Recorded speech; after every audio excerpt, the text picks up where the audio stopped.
இரண்டாவதாக மணவாட்டி சபை. Secondly, the bridal church. மூன்றாவதாக புதிய ஏற்பாட்டு இரத்த சாட்சிகள். Thirdly, the New Testament martyrs. நான்காவதாக இரண்டு சாட்சிகள். Fourthly, two witnesses.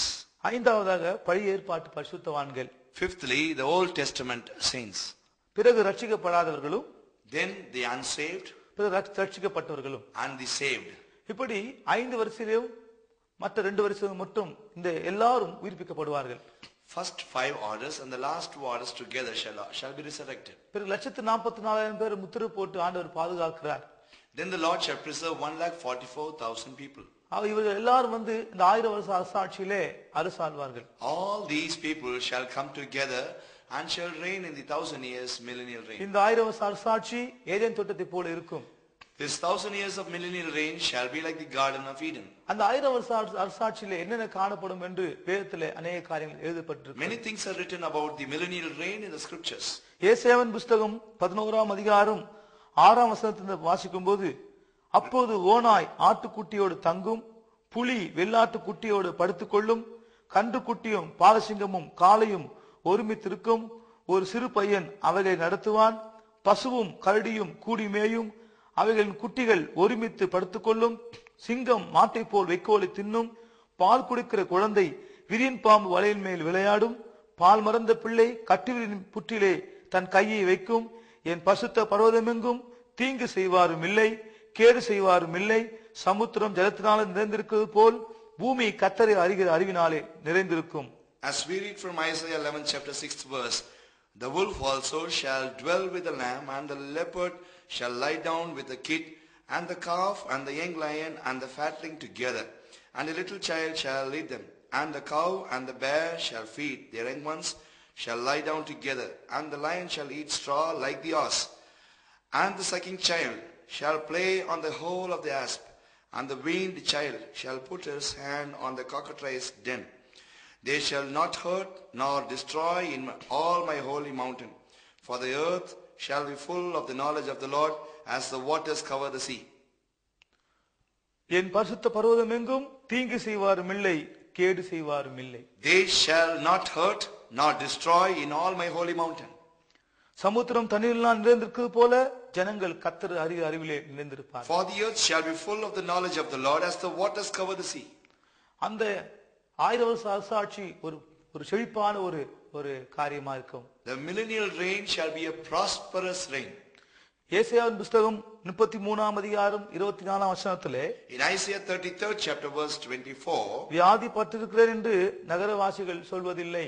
And the inhabitants shall not say, I am sick. அப்படியானால் அங்க டாக்டர் நர்ஸ் எல்லாம் இருக்க மாட்டாங்க. If that be so, the land shall be void of doctors and nurses. ஏசாயா 35ஆம் அதிகாரத்திலே, Isaiah 35th chapter, முடவன் மானை போல் குதிப்பான், the lame shall leap as an hart.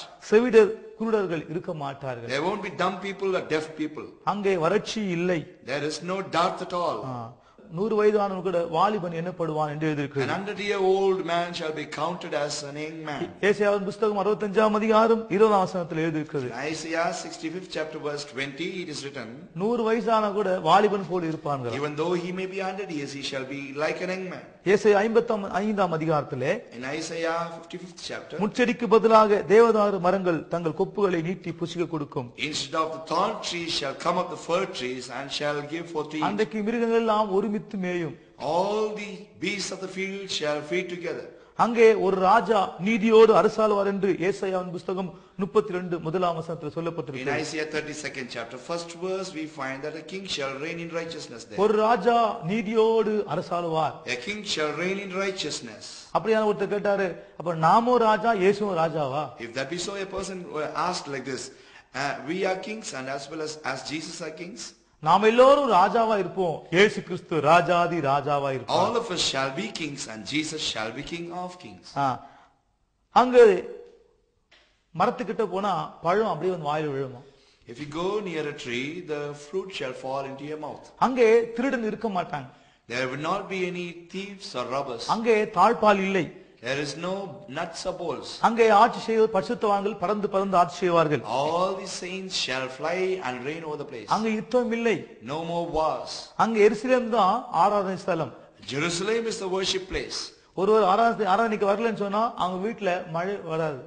If a person would not come for the worship, அங்கே there would not be rain for a அங்க man. நித்திய மகிழ்ச்சியா இருக்கும். It shall be an eternal joy for அங்கே everybody. சாபம் இருக்காது. There is no curse at all. மிருகம் கூடே இருக்கும். And we shall be with the beasts of the field. சுத்தமான ஒரே பாஷையா இருக்கும். Shall be a pure one language. சந்தோஷம் சமாதானம் நிறைந்த ஆட்சிதான் 1000 வருஷ அரசாட்சி. Millennial reign is a reign of joy and peace together. 1000 வருஷ அரசாட்சிக்கும் நித்தியத்துக்கும் வித்தியாசம் உண்டு. There is a difference between the millennial reign and eternity. இன்றைய அநேகர் 1000 வருஷ அரசாட்சி நித்தியமும் ஒன்று என்று நினைக்கிறார்கள். Many think that the eternity and the millennial reign are same. 1000 வருஷ அரசாட்சியிலே சமுத்திரம் இருக்கும், ஆனா நித்தியத்திலே அந்த சமுத்திரம் இல்லை. In the millennial reign, sea is found, but in eternity, no more sea. 1000 வருஷ அரசாட்சியிலே சந்திரன் சூரியனை போல 7 மடங்கு பிரகாசிக்கும். நித்தியத்திலே இயேசுவே சூரியனாய் இருப்பார். In the millennial reign, the moon shall shine 7 times like the sun, but in the eternity, Jesus himself shall be the sun. 1000 வருஷ அரசாட்சியிலே ஆலயம் உண்டு, நித்தியத்திலே இயேசுவே ஆலயமாய் In the இருப்பார். millennial reign, there is a temple, but in the eternity, Jesus himself is a temple. 1000 வருஷ அரசாட்சியிலே மரணம் உண்டு, நித்தியத்திலே மரணம் இல்லை. In the millennial reign, there is death, but in eternity, there is no more death. 1000 வருஷ அரசாட்சியிலே வேதனை இல்லாத பிள்ளை பிறக்கும், ஆனா நித்தியத்தில் அந்த பேச்சு கிடையாது. Millennial reign, there will be a birth without any travailing pain, but in eternity, no, we need not speak about that at all. 1000 வருஷ அரசாட்சியிலே பாவிகள் இருப்பாங்க, பாவம் செய்ய மாட்டாங்க, ஆனா நித்தியத்திலே பாவிகளே இருக்க மாட்டாங்க. In the millennial reign, sinners will be there, but they would not commit sin, but in eternity, there won't be sinners at all. பிறகு இந்த 1000 வருஷ அரசாட்சி முடிந்த உடனே, But after the end of the millennial reign, then பாதாளத்திலே அந்த வலுசர்ப்பத்தை ஒரு தூதன் கட்டி வைத்திருந்தார். an angel had bound the dragon in the bottomless pit. அந்த 1000 வருஷ அரசாட்சி முடிந்த உடனே அந்த பாதாளத்திலிருந்து அந்த வலுசர்ப்பத்தை திறந்து விடுவாங்க. At the end of the millennial reign, they will loose the dragon from the bottomless pit. அவன் அந்த சாத்தான பண்ணுவான், நாலா பக்கத்துல ஜனங்களை எல்லாரையும் கூட்டிக் கொண்டு ஒரு இடத்துக்கு வருவான். This Satan will go and gather all the people from the 4 corners of this earth and come to a particular place. வெளிப்படுத்தல் 20ஆம் அதிகாரம் 7ஆம் வசனம் 8ஆம் வசனத்தில் எழுதியிருக்கிறது. In Revelation 20th chapter 7th and 8th verse it is written, மனத்தனையாய் ஜனங்களை கூட்டி சேர்த்து ஆண்டவருக்கு விரோதமாக யுத்தம் பண்ண வருவான். He will gather together people like the sands of the sea and shall come against the Lord for a battle. அது பேர்தான் கோகு மாகோகு யுத்தம். And that battle is called the battle of the Gog and Magog. அப்போ தேவன் அவளோடு யுத்தம் பண்ண மாட்டார். The Lord shall not fight against them for a battle. வானத்திலிருந்து தன் சுவாசத்தை அனுப்பி அவர்களை அழித்து போடுவார். The Lord shall send forth the breath of his nostrils from heaven and shall destroy. அப்பொழுதுதான் இப்பொழுது இருக்கிற வானமும் பூமி எல்லாம் சுருட்டப்படும். It was at that time the present heaven and the earth shall be rolled together. பிறகு அந்த வலுசர்ப்பத்தை தேவன் பிடித்து அக்கினி கடலிலே அந்த வலுசர்ப்பத்தை போடுவார். Then the Lord shall take hold of the dragon and the beast and the false prophet and antichrist and put them all in the lake of fire. அப்போ இந்த வானெல்லாம் அப்படியே சுருட்டப்படும், மடமடம் என்று சுருட்டப்படும். Then the whole heaven shall melt and shall be rolled away. பிறகு வானத்திலே ஒரு வெள்ளை சிங்காசனம் உண்டாகும். Then on top of the heaven there will be a white throne. வெளிப்படுத்தல் 20ஆம் அதிகாரம் 11ஆம் வசனத்தில் எழுதியிருக்கிறது. Revelation 20th chapter verse 11 it is written, வெள்ளை சிங்காசனத்திலே இயேசு கிறிஸ்து உட்கார்ந்து கொண்டிருப்பார். Jesus will sat on the great white throne. அந்த வெள்ளை சிங்காசனத்துக்கு முன்பாக 3 புத்தகங்கள் திறக்கப்பட்டிருக்கிறது. 3 books are kept open before the white throne. அது வலது பக்கத்திலே செம்மறியாடுகளும் இடது பக்கத்திலே வெள்ளாடுகளும் இருக்கிறார்கள். On the right hand you see the sheep, on the left hand of God there you see the white goats. செம்மறியாடுகள் ரட்சிக்கப்பட்டவர்கள், வெள்ளாடுகள் பாவிகள்.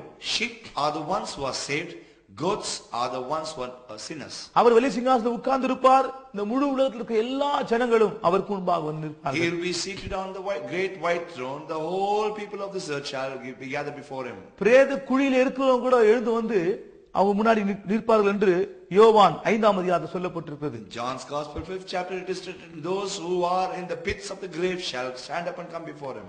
சமுத்திரம் தங்களை மரித்தோரை ஒப்புவிக்கும் என்று எழுதியிருக்கிறது. Sea shall submit those people who are dead within it.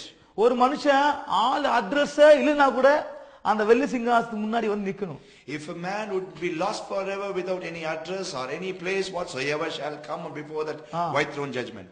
எங்க இருந்தாலும் எந்த செத்தாலும் எல்லா மனுஷனும் அவருக்கு முன்னாடி வந்து நிக்கணும். In wherever he would be and whichever place he would die, whatever manner of death he might have seen forth, he would stand before that white throne. இந்துக்கெல்லாம் எரிச்சு தண்ணீர்ல கலக்கி விடுவாங்க.